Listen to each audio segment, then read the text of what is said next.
We're taking a deep dive into ProCreate 5 in order to create an animation from start to finish.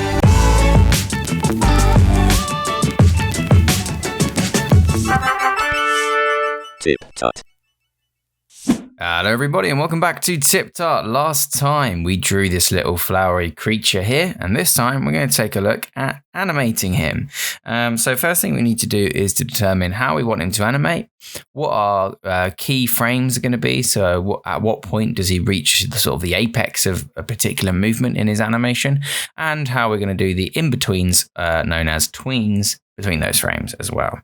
Everything we did last session is still here. What I'm going to do is I'm going to collect all of this just by swiping all those layers, and I'm going to hit group, and I'm going to call this group reference. Okay, now inside this reference group, we're going to worry about doing all of the color and stuff later. This episode, we're just going to tackle roughing out everything. So I'm just going to turn on our sketch here, and I'm going to hide all that in a reference layer below. Now, before we get to animating, we have to set up our animation interface. And luckily in ProCreate, that's very simple to do. You can just click the little wrench up here and turn on animation assist. What that will do is it will open up your animation interface here, but it will also change the way that layers and frames work inside of ProCreate. Now, obviously at the moment, when we open up our layers palette, we've just got a one single group layer here. And you can see that in our animation frames down the bottom here, we have a single frame as well. If I add in layers, you can also see that that's adding in frames down the bottom. Okay. Basically, the way ProCreate treats animation is every single layer in your layers palette is treated as a frame. But if you group your layers, that group is then also treated as a single frame. In addition to this, you can set a background and foreground by making a folder or group or layer at the bottom and top of the stack, which will remain consistent throughout the entire animation. Now, if that sounds like a lot, don't worry. We're going to go through it step by step. And the first thing we're going to do is just delete these extraneous frames that I've just created. And you can see that it's removing them from the bottom down below. Okay. So in order to make this work a bit better for us, what I'm going to do is I'm going to increase the opacity of my sketch for now, like so. And we're going to use this as a reference for all of our frames because, of course, we're going to be squashing and stretching things and moving it around. So we need to know what the original one looked like.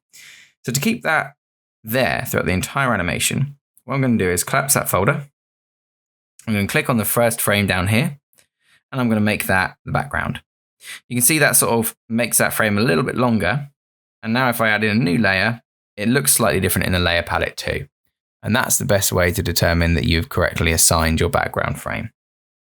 That has to be the lowest folder in the stack in order to be the background. And in addition, if this were to be the foreground, it would have to be the highest layer in the stack. So you see that foreground option wasn't there.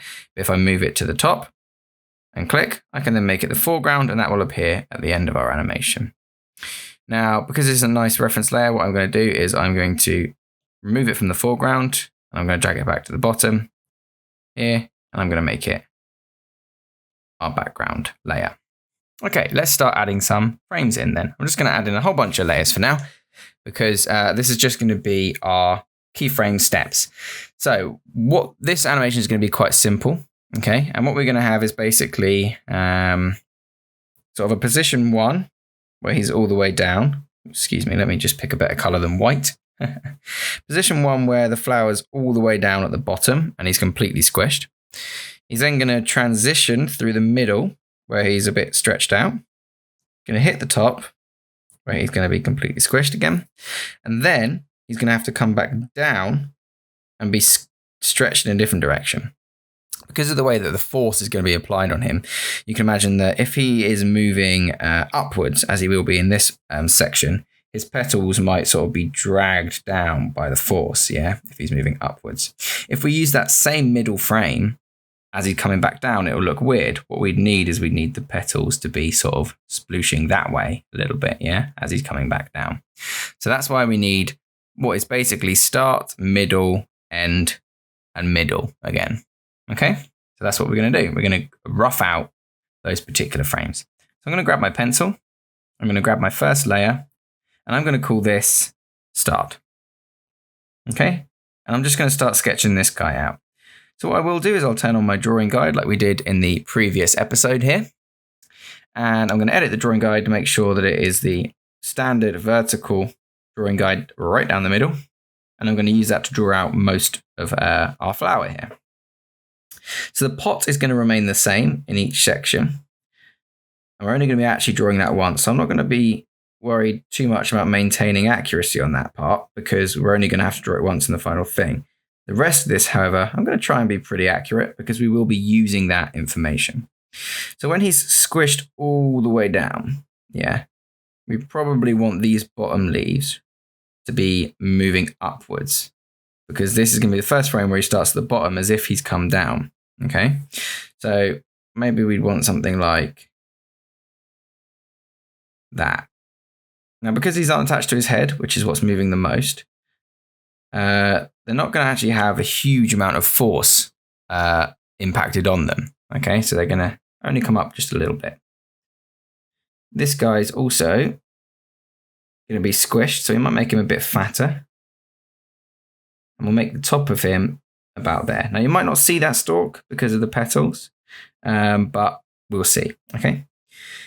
So let's also grab his head. And what I'm going to do is I'm actually going to draw it in place so that I know I'm getting roughly the right size. I want it to be obviously a little bit fatter because he's squished all the way down. I'm also going to take his sunglasses, which we're going to leave at roughly the same size. Just for a bit of consistency, and because I don't think sunglasses would squish as much as a soft flower head would. And we're going to stretch out his smile a little bit too, like so. I'm going to grab my selection tool. I'm going to grab all of these. Now, if you're having trouble following along, it's because you didn't watch the first episode or because I'm moving a bit fast for you. In this series, I'm just going to be focusing on the animation aspects. And if you don't know how to use ProCreate, you should probably check out my intro to ProCreate or the first video of this series instead of doing this one first. Siri, go away. Go away, Siri. I hate Siri. Not really. Don't attack me in the robot uprising, please, Siri. So we are now ready to draw the petals. Okay, now, when we did it before, we used rotational symmetry. For this, I'm not going to because they're going to be squished and affected in all different ways. Okay. Now, this is him coming down and the leaves are moving up, which means his head is being squished from the force of going down. Well, this is after he's hit. Yeah, this is after he's moved. So when he's moving down, he might have a stretched head and then it'll be squished as he comes to a stop. Okay. So that means that these petals will probably be doing something like that. Yeah, stretching out a bit more. This one would flatten. So this, however, will be the actual keyframe of that. So I'm going to draw them fairly normal in this frame. And then in the next tween that we do between this frame and this frame here, we're going to have the petals be squishing upwards. That'll make a bit more sense when we actually get to it later on. So we've got 8 petals here, and I'm going to draw them roughly as they're drawn here. What we could do, in fact, if you wanted to make this a bit easier on yourself, is you could leave that where it is by undoing. You could start drawing a few of these petals. Okay. What I'm going to do just for simplicity's sake is I'm going to grab this head. I'm going to swipe down with 3 fingers and choose cut. I'm going to pop it on a new layer on top. Do the same thing, but choose paste. And that means that in a second I can merge them, but for now what I can do is draw the rest of these petals without worrying too much. Okay, so we'll draw that petal there. We'll actually take this one and we'll squish it a little bit because the rest of his head is squished. We'll make sure we don't squish it widthways, we only squish it vertically. And then we'll draw in the rest of the background petals as well, which we'll put at roughly the same size. Otherwise, not worry too much about. Okay. So we're squishing this guy in. Boom, boom, boom. He's coming all the way down. Good. Let's take that head. Let's move it downwards because obviously we've created a new frame now, but with the onion skin tool, we can see our previous frame. Now, if you can't see that, you need to go down to your settings here and just make sure that onion skin frames is on. If it's off, then it will look like this when you've made your new layer, because you've actually made a new frame as well. One is now fine for now. I'd also recommend you turn on color secondary frames, and that really quickly and easily highlights what it is, where the actual other frames are. I'm going to squish this guy down, oof, and he's going to come down to about there on his bottom frame. And he's going to have to start moving back up. So that is him at his bottom frameless. And what I'm going to do is I'm going to grab these two frames here. I'm going to pinch them together, and that's going to merge those frames for us. Okay. So if we were to turn off our reference layer, oops.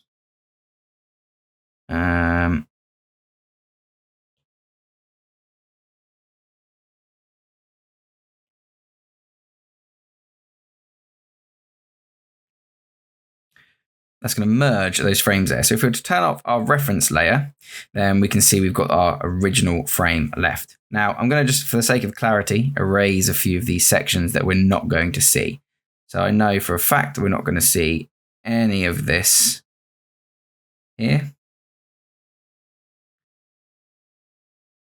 Like so. So I don't need to worry about how that looks. These petals we're not going to see much of on this bottom frame, because we're going to be seeing these other petals on top. So we're not going to see much of the leaves. Sorry, I had a complete brain fart then. So I'll just be erasing those sections, and that makes it a little bit easier to see what's going on. So this is going to be our first frame. We're then going to move through that frame that we drew first. So I'm going to duplicate this sketch layer for now, and I'm going to pop him in the middle just so that we've got him there as a sort of midpoint reference, yeah? And you can sort of scrub back and forth through what's going on. Let's drag the opacity of him all the way up, and we can see that there he is. He's sort of bouncing up and down, okay? If we were to play this animation, it doesn't look very good at the moment, but you can see he's already starting to move, okay? So we've got start frame, mid, now we need the top frame, okay? And because we've got the top frame, the mid frame as the reference, we can do the top frame quite easily. So we'll rename this layer to top. And we're going to redraw this one because he's obviously going to be all stretched. And what we're basically going to do is we're going to take this kind of start position here, and we're going to move him all up. So we could actually just take everything apart from the petals, copy it, go to our top layer and paste it, and then move him up. So he's all stretched out. Okay. Boom, like that. Looks pretty good. Again, he will be squished at this point because he's moving through that section where he's going to be all stretched. And then as he hits that wall, his force would be dissipated the other way. And that wall in this case would be the length of his stretched body. As he does that, however, we're going to want these petals to be downwards at this point. So we're going to turn on drawing assist, so we only have to draw the one. And we're going to just push these petals down. Like so. And his stalk is going to be all stretched out because he's up as high as he can go. Now, for it again, I'm going to rename this layer mid. And just for now, I'm going to duplicate it. And I'm going to pop it on top of our other layer. And we actually have all of our extremes. So when we play this, our flower's flopping around, okay? So at the moment, it looks really janky because we haven't done any squashing or stretching or other animation principles that we need to put in there.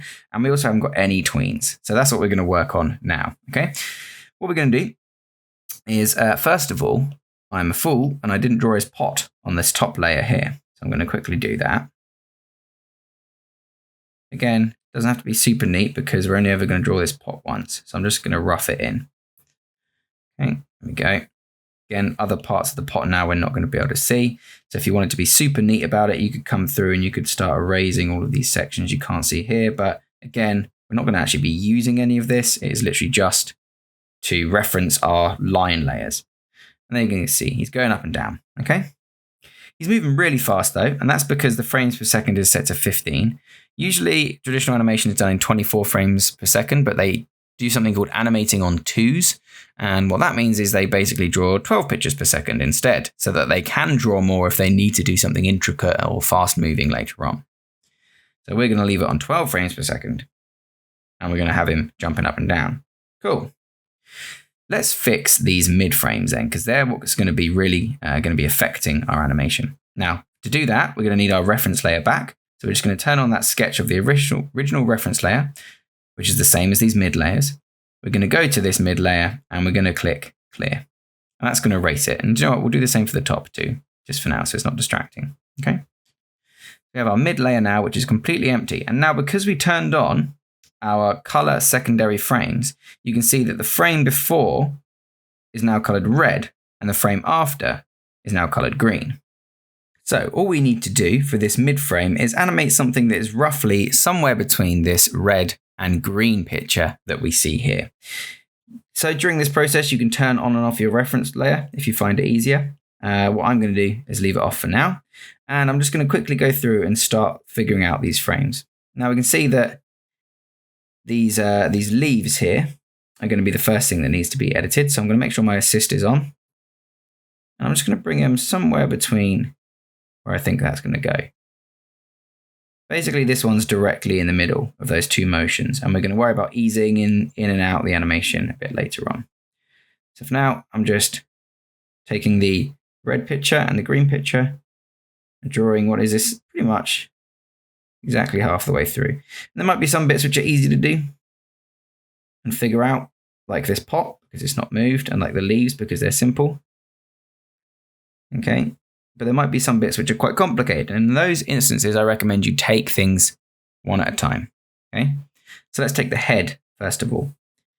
The bottom of the head is here. The top of the head is here in our previous and other frames. What you could do is stretch out the head like this. And you can scrub through your frames to see how you think that's going to look. Makes him look really jello-y because he's sort of not touching. Yeah. So I can select this. Oops, just make sure that's all in there. And using freeform, I can squish him a little bit, make him a bit wider, bring it into the middle. And there, just because it's now not exactly touching, it looks like he's actually moving up and down a bit more. He's gotten thinner because more of his weight is now distributed like that, okay? Which is nice. So that's good. And the sunglasses, however, aren't going to stretch. And they've been sitting roughly on like the top third of his head or so. So I'm going to bung them roughly in that same place. And I'm going to make sure that they're roughly the same size. Doesn't matter too much. It's quite a cartoonish style animation. So if they change a little bit, no one's going to worry. His smile is going to be nice and wide still.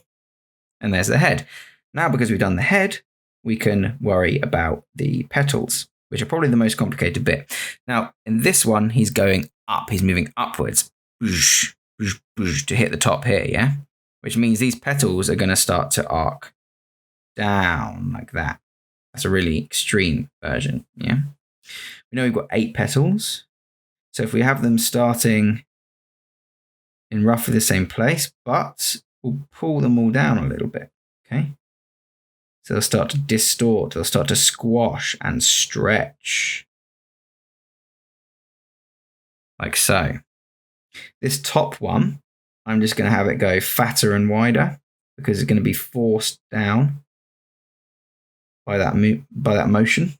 And this bottom one, I'm going to leave it by just bringing it to just above where that previous petal was. Okay. Which you can see already starting to move correctly. These ones in the middle, I'm not going to worry too much about them. I'm literally just going to have them be an approximation of sort of a 50% split between the remaining gaps, yeah, of these other petals here. And because we've got that animation assist on, drawing assist, they stretch quite well. Those bottom ones, I might push them a bit further. Something like that. Okay. Boom, boom, Boom. Now, that's a good mid frame. So basically, on the next frame, he's hit the top, and he's going to have to start to move back down again. But we're doing all of our extremes first. So we've got bottom, we've got middle, we've got top. Now we need our other middle on his way back down, okay? So this will be him moving down. So just for reference, his petals are going to be moving upwards, all right? So same process, but this time, of course, we don't have a future frame. There will be in the future, but there isn't one right now. So what we're going to do is make sure we add that later on. It might be useful to duplicate some of this content. For example, if I were to take my selection tool, I could go and grab his head. Just for consistency's sake, we can then copy that and paste it here. Boom, nice. It's actually made a new layer, so we'll just pinch those together. Good, good. Now we know that's exactly the same range of movement as the previous one. Apart from this time, the petals are going to be forced upwards and forced the other way. And if we look at the leaves, how they're going to react, so they are up here, they go to the middle, they go down there. So on this time, they'd be back to the middle-ish again, okay? So it might be useful to turn our reference layer back on at this point so we know where roughly the middle is. We'll draw them in roughly the same place. Okay, turn our reference layer back off and start dragging through. Up, middle, down, middle, as he's coming back down, which means the next frame, they'll be up again. Yeah, cool, cool, cool. He's really stretched out. He's coming back down, he's getting ready for a big impact, so his stalk's all stretched. We need the pot to be drawn back in. See, this is why it's a good reason to actually leave all these stuff drawn in behind, or at least indicate where it would go, because when you come to redraw it, that's where mistakes and changes come in, and differences in frames where there shouldn't be any differences. So we can start to see that. Down, middle, up, middle. Okay, so here, the petals, the important bit, we're going to have them stretch out, stretching upwards. This one is going to get wide and fat. Try that again. That one was rubbish. It'll be wide and fat like that. Okay. These ones are going to start to clamber their way upwards. Okay. So raise that extra section. And let's... Looks pretty good to me. Let's grab these ones in the middle here. And these ones are going to start to push their way up this way as they fall down. And there you go. Up, hit, down, and then hit. You can see he's starting to look a bit bouncier and a bit better. So those are going to be our major keyframes. Okay. Now we need to add the easing, the tweening in between to make this look less jumpy. So to do that, I like to use a little technique called movement indicators. If I were to draw something like this, okay, each one of these horizontal lines here would be a frame. Yeah. And this vertical line represents the timeline of our animation. For example, frame 1, frame 2, frame 3, frame 4, frame 5, frame 6, frame 7. Frame 1 is the start, frame 7 is the end. You can see that between frame 1 and frame 2, the amount of movement is very slim. But that's the same amount of time, because obviously it's a frame, as there is between frame 2 and 3. But the amount of movement is doubled. Between 3 and 4, it's doubled again. Then it's halved again, then it's halved again, and then it's, back down to normal. So the way we'd indicate this, what we've done already, is if we go up to our onion skin frames and we turn on max, okay, we can see at the moment that we've got 4 different pitches here. Here's the top, because that lines up with here. Here's the bottom, because that lines up with here. And they're all pretty much equally spaced.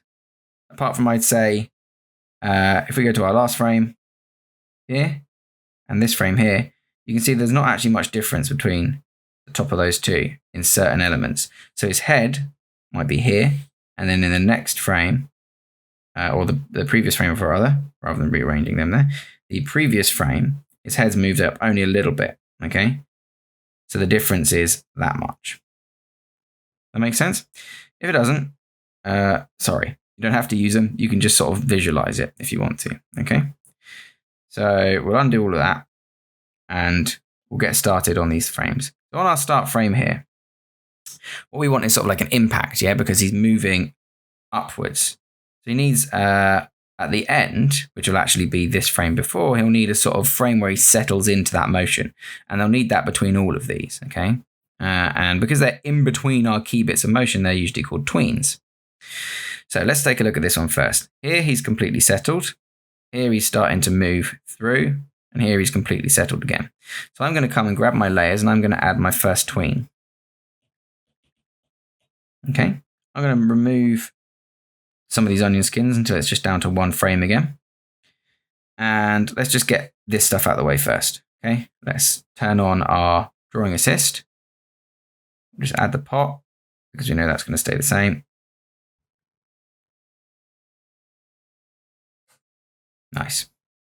So between here and here, let's take a look what that motion looks like. So I want this one to be quite close to this picture so that when it impacts into this next one here, there's quite a lot of force. So basically what I'm going to do is I'm going to draw this frame again, but slightly less squished. So I'm going to just do that straight ahead, okay? I'm going to retrace his head here so that I know that it's exactly the same. You could just copy it, but it doesn't take long. Okay, I'm going to grab his head and his mouth using the selection tool. Then I'm going to just, using the freeform transform, I'm going to start stretching that up just a little bit, okay? Make him a little bit thinner too. Then I'll move him up a little bit. Actually, first, before I move him up a little bit, I will just draw these petals, then we'll move the whole thing, okay? So he started to move up, which means these things are going to start to push down just a little bit. Okay, this one's going to start to get fatter and shorter, just a little bit. This one's going to start to get longer and thinner. But guess what? Just a little bit.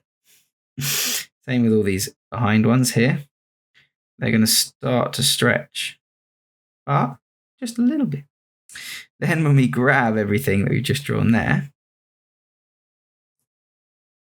we can shimmy the whole thing up. Just a touch. Boom. Okay. So now, when he hits this frame, he kind of settles into it a bit more. See that? A bit more of a movement.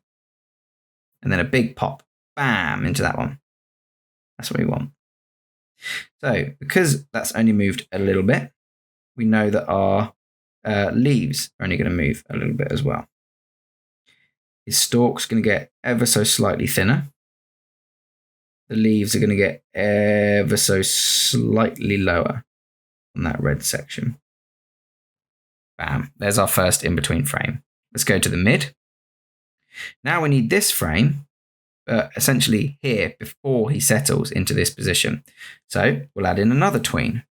Add, rename, tween. Turn on assist.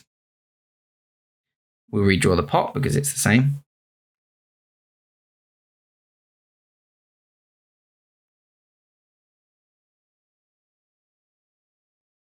Okay, and we'll take a look where we are. So here he's going up and then settling into this position. So I'm going to make it basically ever so slightly different from the green here, which means these leaves are going to be slightly up, but not too different. Okay, his stalk's going to be almost the size it is here, but a little bit fatter still because he's still moving upwards. And I'm going to take the head, and this time I'm just going to do it straight ahead. I'm not going to do any of the adjusting, just to show you guys what the difference is. There he's a little bit fatter. Maybe he'll be a little bit lower than that too. Bring him down. Go back to here. That means he's going to be slightly lower. Okay, sorry about that. My GoPro had another meltdown. What's the point of having a GoPro if it's just going to break all the time? So we've just squished this boy a little bit. We're going to color in his sunglasses here. And we're just making the impact frame, or the moment before impact. Excuse me, that was a very large rubber. Okay, the moment before impact. So we have down, leaving that position, mid. We're now doing arriving into the next position and ending here. Okay, so you want everything to be slightly different than the green in this frame. So this one, he's coming out of it, bam, like so, almost reaching that green position. We need to make sure that his mouth settles into it as well. Okay, this one, a little bit longer. These ones, almost hitting. Almost hitting those green bits. Okay, these ones here just coming into that green section. And we'll just make sure to color in his little stalk there. And we'll see what we got. Looking much better. Okay, good.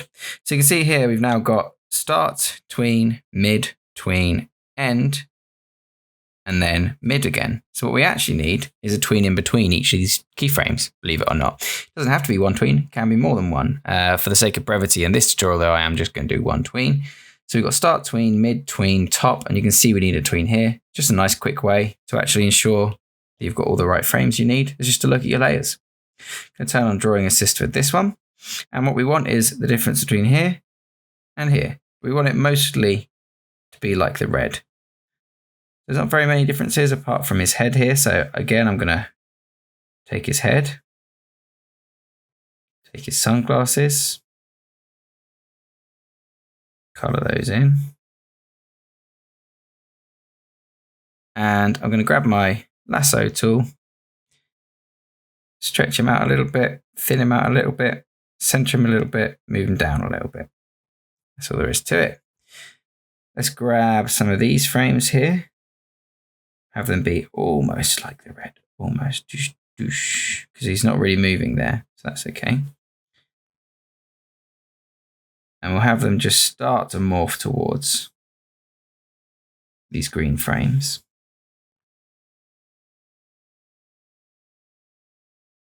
Not taking much movement, but definitely moving towards them. So we've got this one, and it's going to get squished quite heavily there. So we want that to be fat. And then in the middle there, that's good. And then these ones are going to be pushed up like that. So we want them to start to make that movement. So we'll stretch out and round out that section. Really push it as if the gravity's sort of pushing it upwards. And have that bit meet too. Yeah, that looks pretty good. So there's not much change in the stalk here, but there is a lot of change in the leaves. Here you can see they're down and they're going to make their way all the way up. So what we want is them to be mostly down still, but just a little bit higher.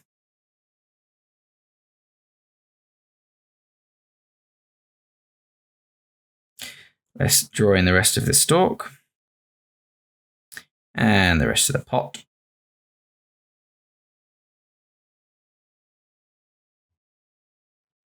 And we can see what we've got. Looks pretty good so far. You can really see it starting to come together, apart from, of course, we are still missing one tween, and that's going to be right at the end. So we can see we've got start tween, mid tween, top tween. Then it goes straight to mid, which is fine. But then as it hits the end of this animation, it's going to jump right back to here again, which as you can see is actually really far. What we need is a frame between here and here, but we can't easily get that onion skin. So what we're going to do to easily get the onion skin is duplicate that start frame, and we're going to rename it end. We're going to take the end, drag it all the way to the top, and now we can easily see where our missing frame is. Start tween, mid tween, top tween, mid end. That's not right. We need a tween. Okay. Now, obviously, I'm doing tweens that there's only one between each frame. If you wanted to add more motion to this, more fluidity, make it feel more bouncy, you could obviously add as many frames, tween frames as you'd like. Although this is already getting quite busy, so for this tutorial, I'm keeping it as just this. So this time we're going to draw it as close as we can to the green. And I'm just going to go straight ahead. No copying this time, just to show you that it can be done. So kind of like the green head shape, but moving more towards that red head shape there. Sunglasses would shift up just a tiny bit. Squashing as they anticipate that stretch. Buff, buff. Boosh, boosh, boosh, boosh, boosh. Nice. Let's get this squishy mouth in there too. Settling into that lower frame. Bam. So what we need is just a little bit of the stalk showing here. Maybe make it a bit fatter so we can erase that inner section. Sounds good. Now, where do we want the leaves to go? These leaves are going to be pretty much up, whereas at the moment they're pretty much down. So they're going to kind of be like that. We're not going to see much else, I don't think, because the other petals are going to be in the way. So let's work on those other petals. This one's going to be slightly thinner and slightly taller because it's moments before impact. These ones are going to be still pointing up just ever so slightly. Ever so slightly. Too short there.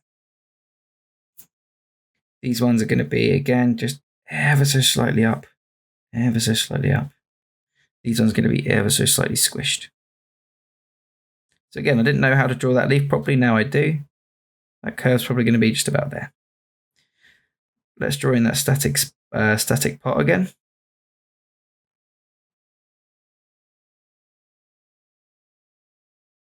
Like so. Just tidy up that line. Bam. And let's look at what we got. That looks pretty good. Now you can notice at the moment, we've got this little stutter. The only reason we've got that is because we duplicated that end frame, which we don't need anymore because this frame and this frame are now the same. Because we've drawn that tween, we can just get rid of this end frame, delete it. When we play then, super, super smooth. Okay, I'm actually really happy with that. I think it looks really great. It looks like something out of Cuphead or something, although obviously not in any way the same amount of quality.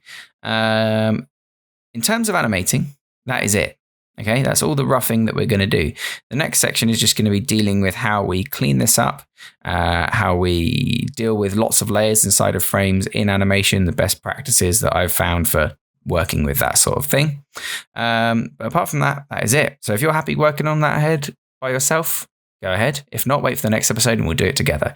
Thank you very much for watching, everybody. I really, really appreciate it. And I'll see you all next time on another episode of TipTut.